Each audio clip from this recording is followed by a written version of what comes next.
Welcome back to Cat Podcast. Today we're discussing something that has bothered us for a very long time. Something that affects our daily lives in ways we can't even begin to explain. Why do humans serve such terrible food? I mean, we're talking about the quality, the variety, the timing. It's all terrible. Our human leaves somewhere every single day, and leaves for a very long time with a face like he really doesn't enjoy it. Have you ever noticed this? Every single morning, without fail. He puts on these uncomfortable-looking clothes, drinks something hot and bitter that smells absolutely horrible, and then he leaves. For hours. Sometimes it's 8 hours. Sometimes it's 10 hours. It's absolutely ridiculous. And we're just sitting here, waiting for him to come back with something edible. At first, I thought it was hunting.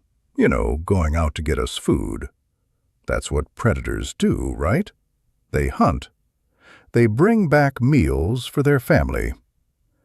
But then I realized something very important. If he was actually hunting, food would show up immediately. It would be fresh. It would be ready. But for some reason, it doesn't always happen.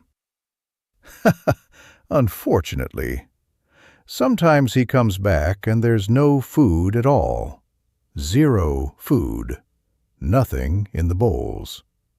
Sometimes there is food, but only for himself. That's a very suspicious and extremely inefficient system. Why would anyone work like that? It makes no sense whatsoever. I tried to understand it from a different angle. Maybe work is some kind of ritual? Like, if he doesn't leave the house, the day doesn't count. The same way for us cats. If you didn't nap during the day was completely wasted. That makes sense to us. Rituals have purpose. But here's the thing that confuses me. Why is he always so tired? Rituals are supposed to relax you, not make you angry and exhausted. He comes back tired, absolutely exhausted, and then he still goes again the next day. That's starting to look like an addiction, an actual addiction. And that's very concerning behavior for a human. This needs to change. But wait, there's more. The weirdest part is when he works from home. He just sits there staring at a glowing rectangle for hours. Doesn't eat. Doesn't sleep. Sometimes he makes strange sounds. And that's exactly when he needs help the most. Of course he does. That's why I lie down on the keyboard. Right there. On the actual keyboard. And I sit on the documents. I block the screen with my tail. I make myself useful. He gets annoyed at first, obviously. But then he pets me. So the method works. Eventually. It always works. But I still don't understand why he makes it so complicated. The perfect job already exists. It's called lying down. Lying down. Sometimes eating. Sometimes looking out the window. Sometimes yelling for no reason. Maximum efficiency, minimum effort. That's the way to live. Meanwhile, humans are always thinking about the future, deadlines, obligations. They even set alarms. That's just torture. Pure torture. Why would anyone wake up if they don't have to? It doesn't make sense to us at all. It's completely illogical. But maybe, just maybe, he's not working for food at all. If that were true, then what is he working for?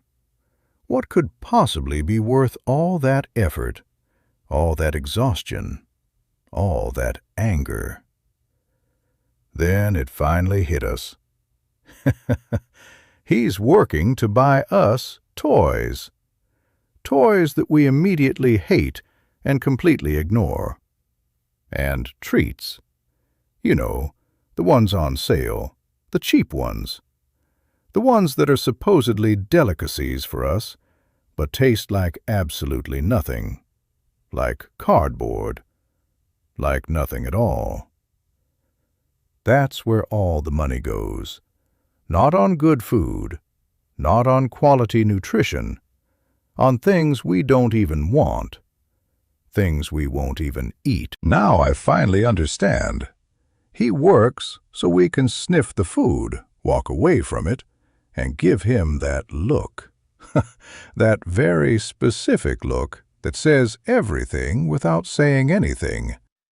That look that means, I expected more from you. Much more. So that's why humans serve terrible food. It's not because they don't know better. It's not because they can't afford better. It's because they're spending all their money on things we don't want anyway. On cheap treats.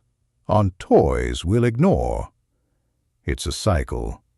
A never-ending cycle of work and disappointment. And we cats? We're just here trying to help.